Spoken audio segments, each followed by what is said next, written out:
안녕하세요. 북이스라엘의 또 다른 멸망 원인을 말씀하십니다. 오늘 본문은 열왕기하 17장 13절에서 23절입니다. 13절. 그래도 여호와께서는 모든 예언자들과 선견자들을 통해 이스라엘과 유다에 경고하셨습니다. 너희는 악한 길에서 떠나고 내가 네 조상들에게 명령하고 내 종 예언자들을 통해 너희에게 보낸 그 모든 율법에 따라 내 계명과 규례를 지키라.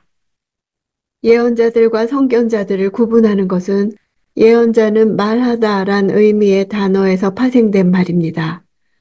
즉 선포하는 자, 말하는 자란 뜻입니다. 이 단어는 부글부글 끓다라는 동사에서 파생된 말로 하나님께서 주신 감동으로 인해 하나님의 뜻을 선포하지 않고는 견딜 수 없는 자를 의미합니다. 한편 선견자는 보다라는 단어에서 나와서 하나님께서 그에게 허락하신 계시를 보고 깨달은 자란 의미를 지닙니다. 사실상 동일한 대상을 가리키는 단어를 반복 사용해서 북이스라엘과 남유다의 역사 가운데 등장한 모든 선지자가 하나님의 말씀을 선포했음을 강조합니다.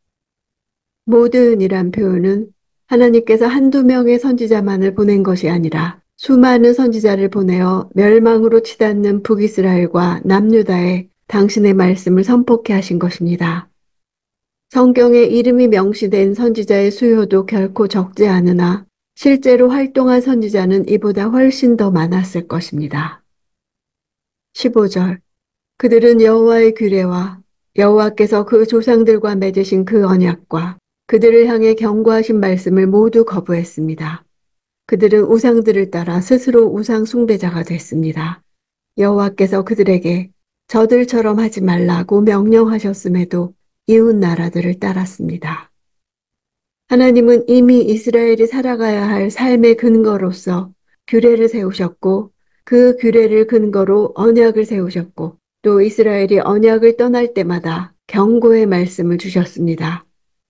그들은 생명의 기초가 되는 모든 것을 파기하고 하나님의 언약적 신실성에 반해 배신하는 죄악을 저질렀습니다. 우상들은 헤벨이란 단어로 허무한 것이란 뜻입니다. 그들은 허무한 것을 추종하다가 자신들마저 허무하게 되었다는 언어 유희로 표현하고 있습니다. 하나님의 말씀을 거부한 허무함과 그로 인한 결과의 무가치함을 보여줍니다. 16절. 이렇게 이스라엘 백성은 하나님 여호와의 모든 명령을 버리고 떠나 자기들을 위해 송아지 모양의 우상 2개와 아세라상을 만들었습니다. 또 하늘의 별 무리를 숭배하고 바알을 섬겼습니다. 자기들을 위해라는 말은 북이스라엘의 우상 숭배의 근본 동기가 어디에 있었는가를 단적으로 지적합니다. 궁극적으로 우상을 만든 것은 그들 자신들을 위한 것이었습니다. 이는 건국 초기부터 북이스라엘의 신앙을 오염시키고 하나님의 진노의 대상으로 지목된 금송아지 우상 숭배가 어떻게 성립되었는지를 추적해보면 그 의미가 더욱 분명해집니다. 북이스라엘 건국 초기 여로보암에 의해 제도화된 금송아지 우상 숭배는 바로 그것을 창안해낸 여로보암 자신의 왕권을 위한 것이었습니다. 아울러 백성들 역시도 남유다의 예루살렘까지 가는 대신 자신들이 사는 지역 가까이에 있는 베델과 단, 어느 곳이든 가서 제사만 드리면 된다는 편리주의로 인해 이처럼 악한 정책에 동조했습니다. 이와 같이 신앙이 하나님을 위한 것이 아니라 자신들의 이기적인 목적과 편리를 위한 것이라면 그 자체가 우상 숭배임을 항상 경계해야 합니다. 북이스라엘의 우상 숭배는 처음에는 여호와 숭배를 가장한 금송아지 우상 숭배의 형식으로 나타난 것이 점차 악화되어 사사시대부터 이스라엘을 오염시켜온 아세라 숭배로 나아가더니 점차 바벨론이나 아라비아나 이집트 등 당시 근동 모든 국가에서 행해진 하늘의 1월 성신 숭배로 시돈 땅에 가증한 바알 숭배의 형태로까지 발전된 것입니다. 17절. 그들은 자기 아들, 딸들을 불 속으로 지나가게 하고 점술과 마법을 행하고 자신을 팔아 여호와 보시기에 악을 행하며 여호와의 진노를 자아냈습니다. 몰렉 종교의 인신제사는 가나안 족속의 풍습 가운데 가장 가증스러운 것으로 이런 일들을 행한 것은 자신들의 자식 가운데 하나를 몰렉신에게 바치면 나머지 자식에게 축복이 임한다는 잘못된 믿음에 근거한 것으로 추정됩니다. 율법은 자녀들을 절대로 몰렉에게 바쳐서는 안 된다고 명령하며 만일 이를 어길 경우 이스라엘 중에서 끊어질 것이라고 경고합니다. 점술은 대부분 장래의 일을 알아보기 위한 이교적 종교 행위를 나타내는 의미로 사용되었습니다.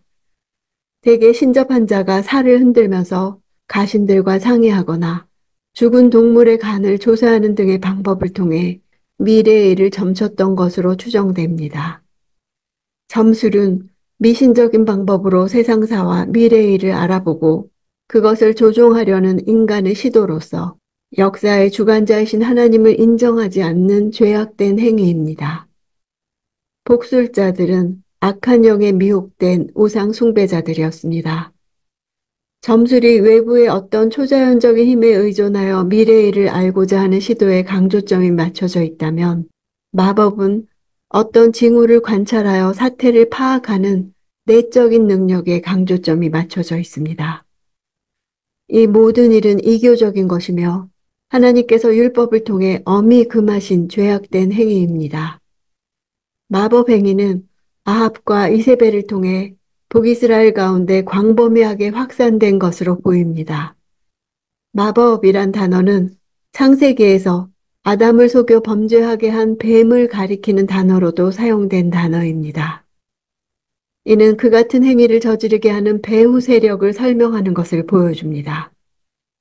자신을 팔았다는 것은 북이스라엘 백성들이 원래 여호와의 백성으로 자유인이었으나 스스로를 죄의 노예 신분으로 전락시켜서 적극적으로 범죄했음을 나타냅니다. 그들이 외부 요인에 의해 어쩔 수 없이 팔린 것이 아니라 외부의 죄악된 요소를 그들 스스로가 적극적으로 수용한 결과임을 보여주고 있습니다. 18절 그러므로 여호와께서는 이스라엘에 크게 진노하시고 이스라엘 백성을 그분 앞에서 쫓아내셨습니다. 그리하여 유다 지파밖에 남은 지파가 없었습니다. 유다 지파밖에 남은 지파가 없다는 것은 하나님의 은혜의 결과입니다.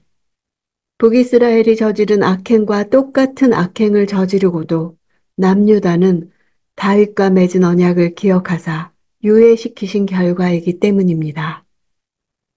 19절 그러나 유다조차도 그 하나님 여호와의 명령을 지키지 않고 이스라엘이 만들어낸 규례들을 따랐습니다.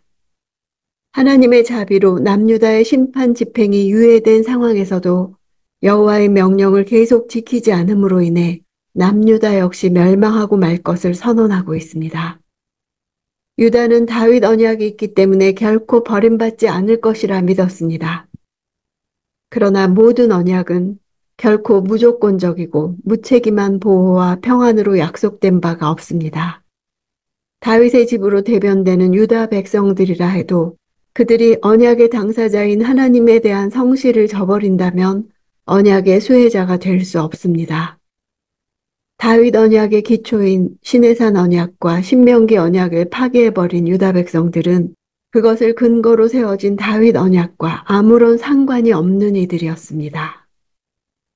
20절 그리하여 여호와께서는 온 이스라엘 자손들을 저버리셨습니다.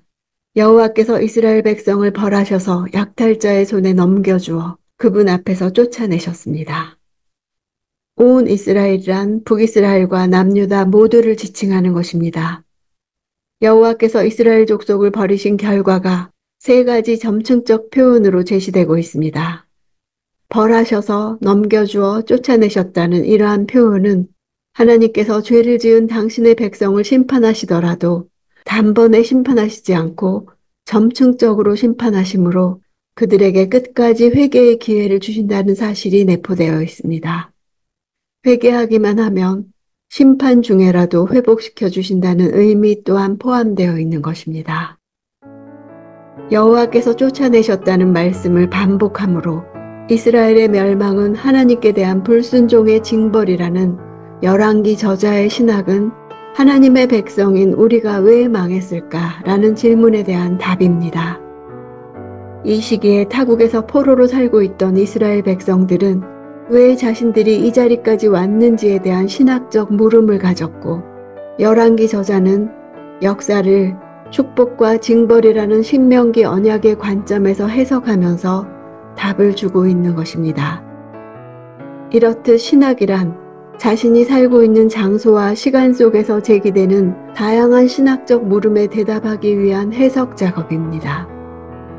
나의 현재 삶에 대한 신학적 해석을 할 수 있습니까? 말씀을 묵상할 때 내게 일어난 일에 대한 신학적 해석을 주시는 은혜를 구합니다.